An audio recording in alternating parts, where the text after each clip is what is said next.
Dear students, मैं विश्वप्रभा गुप्ता, सह आचार्य अर्थशास्त्र, राजकीय डूंगर महाविद्यालय बीकानेर राजस्थान से BA part second economics paper first macro economics की कक्षा में आज हम ले रहे हैं नया टॉपिक उपभोग फलन कंजम्पशन फंक्शन। उपभोग फलन कीन्स के रोजगार और आय सिद्धांत का एक महत्वपूर्ण और अनिवार्य तत्व है। कीन्स के अनुसार, जैसा कि हमने पहले पढ़ा था, देश में आय तथा रोजगार का निर्धारण प्रभावपूर्ण मांग के द्वारा होता है, इफेक्टिव डिमांड के द्वारा होता है, और प्रभावपूर्ण मांग प्रमुख रूप से कुल उपभोग व्यय और कुल निवेश व्यय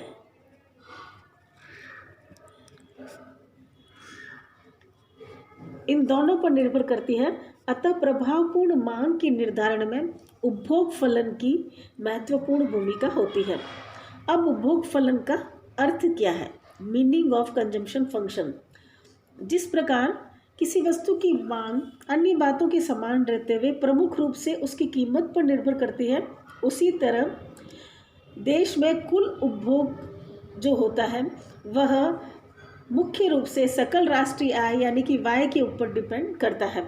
अतः उपभोग फलन या उपभोग प्रवृत्ति का अभिप्राय कुल उपभोग तथा कुल राष्ट्रीय आय के बीच फलनात्मक संबंध से होता है। यानी कि अगर राष्ट्रीय आय बढ़ती है तो कंजम्पशन भी बढ़ जाता है, उपभोग भी बढ़ जाता है, और अगर राष्ट्रीय आय में कमी होती है तो उपभोग भी कम हो जाता है। अतः उपभोग फलन राष्ट्रीय आय के विभिन्न स्तरों पर कुल उपभोग व्यय के बीच फलनात्मक संबंध को व्यक्त करता है। अगर इसको हम एक सूत्र के रूप में लिखना चाहें तो हम लिख सकते हैं consumption is function of Y, जहाँ पर सी का मतलब है कंजम्पशन, एफ का मतलब फंक्शन और वाई का मतलब राष्ट्रीय आय है। अर्थशास्त्र के अन्य नियम जिस तरह से अन्य बातों के समान रहते हुए की मान्यता पर आधारित है, उसी प्रकार उपभोग फलन भी अन्य बातें समान रहते हुए की मान्यता पर आधारित है। अन्य बातें अगर समान रहती हैं, अन्य बातों के समान रहने पर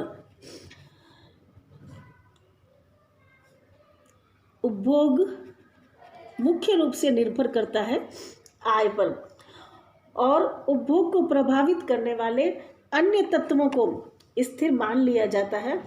तो हम उपभोग फलन की एक टेबल बना सकते हैं। उपभोग फलन तालिका।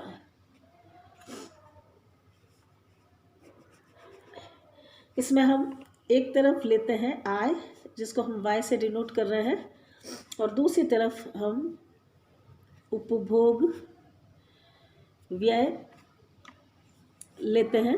आय को हम करोड़ रुपयों में ले रहे हैं और उपभोग व्यय को भी हम करोड़ रुपयों में ले रहे हैं। अब पहली स्थिति है कि अगर आय ज़ीरो है तो ज़ीरो आय होने पर भी उपभोग जो है 500 करोड़ है। फिर आय बढ़कर 1000 हो जाती है, 1000 करोड़ हो जाती है, तो उपभोग बढ़कर 1250 करोड़ रुपए हो जाता है। जब आय 2000 रुपये हो जाती है तो यह बढ़कर जो है व्यय भी बढ़कर 2000 करोड़ रुपए हो जाता है। फिर इनकम 1000 करोड़ रुपए और बढ़ जाती है और 3000 हो जाती है, तो यह 2750 करोड़ रुपए है। और इसी तरह से इसके 4000 होने पर यह 3500 रुपये और 5000 हो जाने पर यह 4250 करोड़ रुपए है। यहाँ पर हम एक चीज़ नोट कर रहे हैं कि जैसे जैसे आय बढ़ रही है वैसे वैसे उपभोग व्यय भी बढ़ रहा है, यानी कि उपभोग आय का बढ़ता हुआ फलन है। अगर आय शून्य है तो ऐसी स्थिति में भी उपभोग व्यय होगा, क्योंकि आय के शून्य होने पर भी लोगों को उपभोग करना आवश्यक है, क्योंकि जीवित रहने के लिए अनिवार्य आवश्यकताओं की पूर्ति करने के लिए तो ये आवश्यक है ही। अतः आय के शून्य होने पर अपने उपभोग व्यय के लिए लोग अपनी पूर्व बचतों को अथवा उधार लेकर यह व्यय करते हैं, और फिर जब आय 2000 हो जाती है तो हम देखते हैं कि उपभोग व्यय भी यहाँ पर 2000 करोड़ रुपयों के बराबर हो जाता है। लेकिन बाद में आय जो है वह हजार करोड़ रुपए के हजार करोड़ रुपए बढ़ रही है, लेकिन उपभोग व्यय जो है उसकी तुलना में कम बढ़ रहा है, यानी कि 750 करोड़ रुपए की दर से बढ़ रहा है। तो इसका मतलब यह है कि कीन्स के अनुसार अल्पकाल में उपभोग फलन स्थिर रहता है, और इस प्रवृत्ति को अब अगर हम चाहें तो एक रेखा चित्र के द्वारा भी स्पष्ट कर सकते हैं।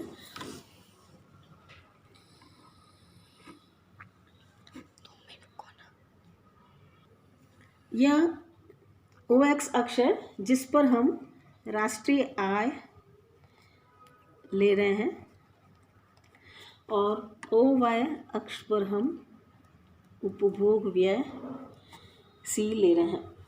ठीक है, अब यहाँ पर हम यह OT रेखा खींच रहे हैं जो C = Y को शो करती है, और 45 डिग्री रेखा है, और ये हम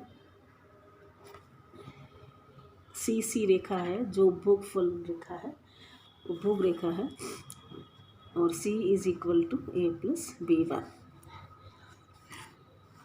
यहाँ पर हम देखते हैं कि B बिंदु पर राष्ट्रीय आय जो है OY 1 के बराबर है, और उपभोग जो है वो OC 1 के बराबर है। और उसके बाद हम देखते हैं कि जब राष्ट्रीय आय बढ़ जाती है, सपोज ये OY 2 के बराबर हो जाती है, तो उपभोग भी बढ़ जाता है,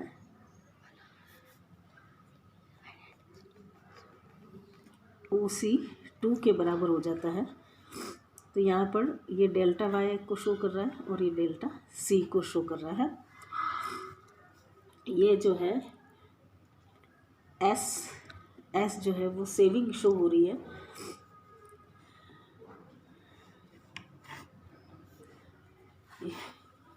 एक बार फिर से OX अक्ष पर हमने राष्ट्रीय आय को लिया है, और एक OY अक्ष पर हमने उपभोग व्यय को लिया है। OT रेखा 45 डिग्री कोण वाली रेखा है, जो यह दर्शाती है कि इसके प्रत्येक बिंदु पर आय और उपभोग बराबर है। जब आय में वृद्धि हो रही है तो उपभोग में भी वृद्धि होती है। लेकिन व्यवहारिक जीवन में हम देखते हैं कि जितनी आय में वृद्धि होती है उतनी उपभोग में हमेशा वृद्धि नहीं होती। जिस अनुपात में आय में वृद्धि होती है उससे कम अनुपात में उपभोग में वृद्धि होती है।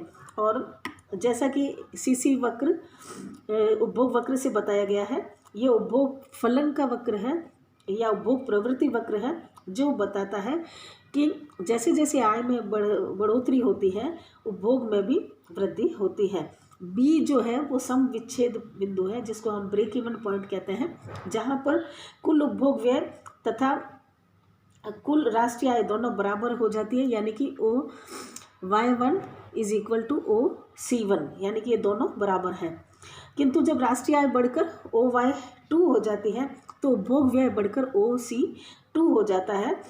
और यहाँ पर हम देख रहे हैं कि आय बढ़ी है तो उपभोग भी बढ़ा है, लेकिन delta Y is greater than delta C, यानी कि जितनी आय में वृद्धि हुई है उतनी उपभोग में वृद्धि नहीं हुई है, उपभोग में कंपैरेटिवली कम वृद्धि हुई है, यानी कि C1 C2 is less than Y1 Y2।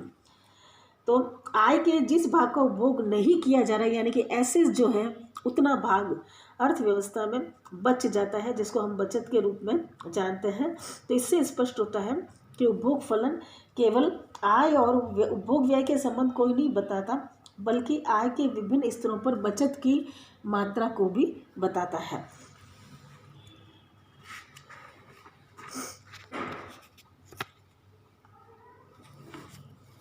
तो हम इतना ही रखते हैं। Thank you.